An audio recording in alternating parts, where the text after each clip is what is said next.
Highlights of the news. General Brice Guema to be sworn in as transitional president of Gabon. Comorian president wants to accelerate intra-African trade. Plus, Pope Francis opens clinic on first papal visit to Mongolia. Good afternoon and welcome to Monday's edition of Oriental Faith. My name is Emily Tari Mbero. And our details of the news. Gabon's new transitional president, Brice Guema, will be sworn in after a bloodless putsch as the general promised to install more democratic institutions before free elections. A spokesman for Gabon's military rulers, Colonel Ulrich Manfombe, said that they had decided with immediate effect to reopen the land, sea and air borders in order to ensure continued respect for the rule of law, good relations and neighbors and with all states around the world, and to promote the continuity of the state while demonstrating firm determination to honor international commitments. Head of the elite Republican Guard, General Brice Guema, who led officers in the coup against President Ali Bongo Ondimba, scion of a family that had ruled for 55 years, dissolved the nation's institutions and cancelled the elections results as well as closing the borders. 5 other countries in Africa, Mali, Guinea, Sudan, Burkina Faso and Niger, have undergone coups in the last 30 years, and their new rulers have resisted demands for a short timetable for returning to the barracks. Thousands of demonstrators in Niger held a third day of allies calling for former colonial ruler France to withdraw its troops as sought by the junta which seized power in July.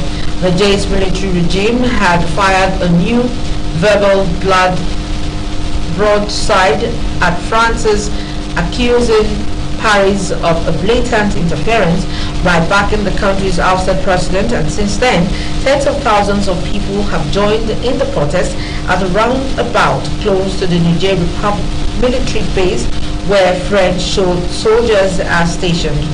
The demonstrators chanted, "Down with France, bring France out," repeating slogans heard at various rallies in Niamey since the coup d'etat on July 26th. Relations with France, the country's former colonial power and ally in its fight against jihadism, went swiftly downhill after Paris stood by ousted President Mohamed Bazoum. The Niger's military rulers had announced the expulsion of the French ambassador Sylvain Ite, saying they are withdrawing his diplomatic immunity. However, France once again justified keeping its ambassador in place despite being given a deadline to leave. The leader of the ruling ANC has launched the first campaign rally for the 2024 elections, touching on topics including the economy and admitted mistakes. South African President Cyril Ramaphosa said at the ruling ANC's first campaign rally that the needs of South Africans are better met today than they were at the end of the apartheid era.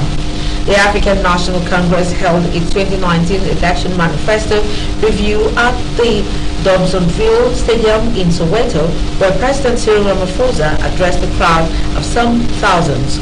The review is a report back on the progress it has made in implementing the party's policy from the last general elections as the party campaigns for the 2024 general elections.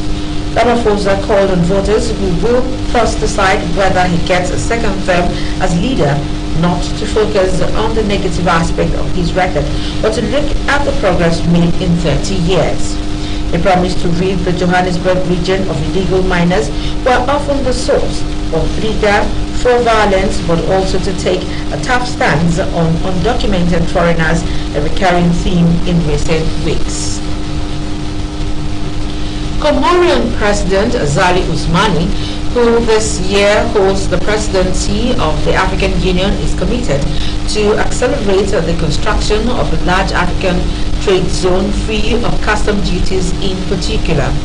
Since its entry into force in 2021, the African Continental Free Trade Area is still far from its objectives. Azali Usmani said, taking the example of Comoros, this will create healthy competition with the African Continental Free Trade Area with the high custom duties, administrative hassles, and the lack of tax harmonization, adding that trade between African countries remains complicated. According to a 2014 African Union study, shipping a vehicle from Japan to Ivory Coast would cost 3 times less than shipping the same vehicle from Ivory Coast to Ethiopia. Now, Israeli National Security Minister Itamar Ben-Gvir has visited southern Tel Aviv a day after bloody protests by rival groups of Eritreans left dozens of people injured there. Reports say Eritrean supporters and opponents of Eritrea's government faced off with construction lumber, pieces of metal and rocks, smashing shop windows and police cars. Israeli police in riot gear shot tear gas, stun grenades and live rounds, while officers on horsebacks tried to control the protesters. Israeli Prime Minister Benjamin Netanyahu said he wanted Eritrean migrants involved in a violent clash in Tel Aviv to be deported immediately and has ordered a plan to remove all of the country's African migrants. About 25,000 African migrants live in Israel, mainly from Sudan and Eritrea, who say they fled conflict for repression. Israel recognizes very few as asylum seekers and seeing them as overwhelmingly as economic migrants, and says it has no legal obligation to keep them. U.S. President Joe Biden has said he is disappointed that his Chinese counterpart Xi Jinping plans to skip the upcoming G20 summit in India. Beijing said that its Premier Li Qiang would lead China's delegation at the summit in Delhi this week. The news comes amid worsening relations between China and India as the two countries are facing off against each other along their disputed border in the Himalayan region. India protested after Beijing released a map that claims that the states of Arunachal Pradesh and the Aksai Chin Plateau as Chinese territory. U.S.-Chinese ties remains tense despite a flurry of diplomatic visits from Washington this year to revive a dialogue, adding Mr. Xi and Mr. Biden last met at the G20 summit in Indonesia last year. China's foreign ministry spokesman neither confirmed nor denied Mr. Xi's attendance at the Delhi summit, which asked pointedly at Monday's press briefing, but said China has always attached importance on it and actively participated. Mr. Xi and Mr. Biden may still have an opportunity to speak in November at the meeting among leaders of the Asia-Pacific Economic Cooperation in San Francisco. Meanwhile, Mr. Xi continues to portray Beijing as a leader of the developing world, rallying support for an alternative to the Washington-led world order.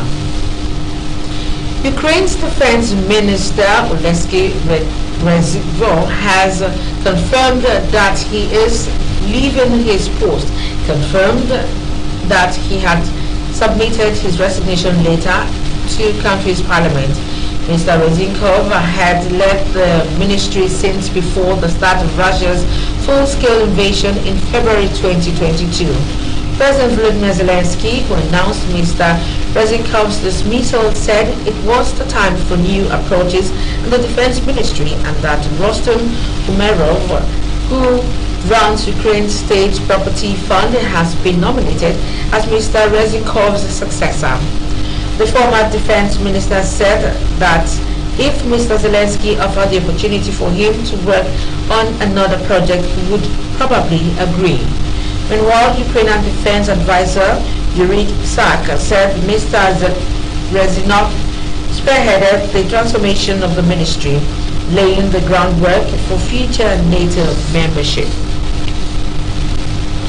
Now, Pope Francis has wrapped up the first ever papal visit to Mongolia by inaugurating a church-run homeless clinic and shelter insisting that such initiatives aren't aimed at winning converts but are simply exercises in Christian charity. Francis III of the House of Mercy, a 3-story structured house in an old school which the local church has opened as an expression of the roots that it has taken in the 3 decades that the Catholic Church has had an official presence in Mongolia. It was the final event of a historic 4-day visit to a region where the Holy See has long sought to make inroads. Currently, some 77 missionaries minister to Mongolia's Catholics, who with around 1,450 people constitute one of the tiniest Catholic flocks in the world, but only 2 Mongolian men have been ordained priests, and no Mongolian women have denied to join religious congregations as nuns. Australia has successfully evacuated a Sikh Antarctic researcher from a remote outpost on the icy continent when an urgent rescue operation was launched to reach the man who has an undisclosed developing medical condition. The mission required a medical retrieval team, a massive icebreaker ship, and 2 helicopters. The man is now en route to Tamasia, where he will receive specialist assessment and care. Medical facilities are limited on the research station, and only about 20 people live there during winter when conditions are at their worst. And with the first stage of the rescue mission complete, the ship is expected to arrive back in the city of Hobart next week. Australia requires all researchers sent to Antarctica to undergo lengthy medical examinations before development. Reports say evacuation by air in this case was not possible. The nearby Wickens, a foam dome near Casey, has an icy runway and is often unusable during the harsh winter. According to reports, the runway will need weeks of preparation to use, and therefore it is far quicker to send the icebreaker. The authorities in Nevada are investigating a death at the site of the Burning Man Festival, where thousands of attendees remain stranded as flooding from storms swept through the Nevada desert. Burning Man organizers have closed vehicular access to the Culture Festival, and attendees have been forced to trudge through mud, many barefoot or wearing plastic bags on their feet, while the travelers urge to shelter in place and conserve food, water, and other supplies.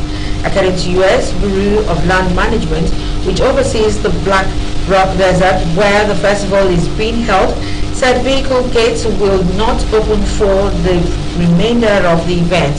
Reports say organizers started rationing ice sales and that all vehicles traffic at the sprawling festival grounds have been stopped, leaving portable toilets unable to be serviced. And now to end the news is a quick look at some of our major stories. General Price Ngweme is to be sworn in as Gabon transitional president today. Comorian President Azali Ousmane is committed to accelerating intra-African trade.